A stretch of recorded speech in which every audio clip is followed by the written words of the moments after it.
ইরানের তেহরানে ইসরায়েলের হামলা অব্যাহত রয়েছে। দেশটির রাজধানীর বিভিন্ন স্থানে একাধিক বিস্ফোরণের শব্দ শোনা গেছে বলে জানিয়েছে স্থানীয় গণমাধ্যম। একটি ভিডিও ফুটেজে দেখা গেছে তেহরানের আকাশে ধোঁয়ার কুণ্ডলী পেকে আছে। এদিকে ইসরায়েল ইরানের ইস্পাহান শহরের দিকে নতুন করে হামলা চালিয়েছে। যদিও ইস্পাহানে ছোড়া ইসরায়েলি ক্ষেপণাস্ত্র ঠেকাতে সক্রিয়ভাবে প্রতিরোধ গড়ে তোলে ইরানের বিমান প্রতিরক্ষা বাহিনী। তেহরানের পূর্বাঞ্চলেও বিস্ফোরণের শব্দ শোনা গেছে বলে জানিয়েছে দেশটির স্থানীয় গণমাধ্যম। প্রতিবেদনে বলা হয়, ইরানের হাকিমিয়ে ও তেহরান পার্স এলাকায় জোরালো বিস্ফোরণের আওয়াজ শোনা গেছে। এর আগে তেহরানের মেহরাবাদ আন্তর্জাতিক বিমানবন্দরে দুটি ক্ষেপণাস্ত্র আঘাত আনে, যার ফলে বড় ধরনের অগ্নিকাণ্ডের ঘটনা ঘটে।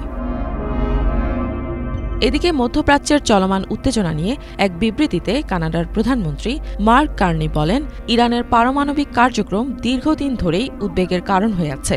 ইসরায়েলের ওপর ইরানের ক্ষেপণাস্ত্র হামলা পুরো অঞ্চলের শান্তির জন্য হুমকি তৈরি করেছে।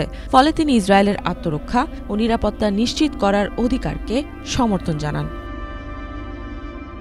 তবে তার এই বক্তব্যের তীব্র সমালোচনা করেছে মানবাধিকার সংগঠন Canadians for Justice and Peace in the Middle East. সংগঠনটি বলছে, কানাডা ইসরায়েলের পক্ষে দাঁড়িয়ে এমন একটি হামলাকে সমর্থন জানাচ্ছে যা একদমই উস্কানিমূলক ছিল না এবং যা আন্তর্জাতিক আইন ও জাতিসংঘ সনদের স্পষ্ট লঙ্ঘন ছিল। সংগঠনটি কার্নির বক্তব্যকে লজ্জাজনক বলে আখ্যা দিয়েছে এবং অভিযোগ করেছে যে তিনি এমন এক নেতৃত্বের পক্ষে অবস্থান নিচ্ছেন যারা মধ্যপ্রাচ্যে সহিংসতা ও অস্থিরতা বাড়িয়ে দিচ্ছে। অন্যদিকে ইউরোপীয় কমিশনের প্রেসিডেন্ট উর্সুলা ফন ডার লেয়েনও ইসরায়েলি প্রেসিডেন্ট ইসাক হারজোগের সঙ্গে ফোনালাপে ইসরায়েলের আত্মরক্ষার অধিকার ও নাগরিক সুরক্ষা নিশ্চিত করার বিষয়টি পুনর্ব্যক্ত করেন।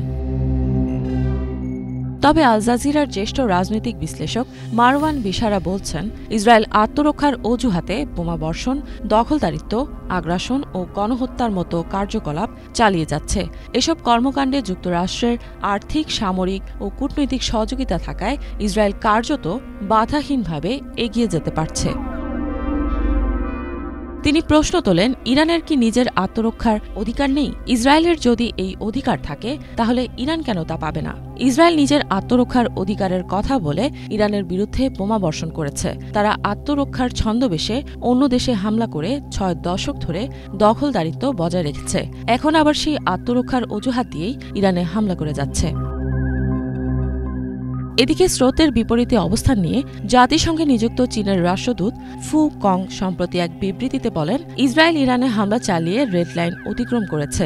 তিনি উল্লেখ করেন, এই আক্রমণ ইরানের সার্বভৌমত্ব, নিরাপত্তা ও অভ্যন্তরীণ অখণ্ডতাকে স্পষ্টভাবে লঙ্ঘন করেছে।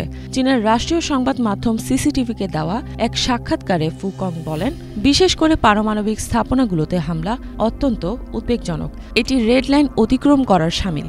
তিনি আরও জানান, চীন ইরান ও ইসরায়েলের মধ্যকার চলমান উত্তেজনাপূর্ণ পরিস্থিতি গভীরভাবে পর্যবেক্ষণ করছে। এদিকে চীন গাজায় ইসরায়েলের সামরিক অভিযানের তীব্র নিন্দা জানালে এবং ফিলিস্তিনিদের জন্য একটি স্বাধীন রাষ্ট্র গঠনের পক্ষে 2 রাষ্ট্রভিত্তিক সমাধানের আহ্বান করলে ইসরায়েল ও চীনের সম্পর্কে কিছুটা অবনতি ঘটে। ইফাত জাহান, বাংলাভিশন।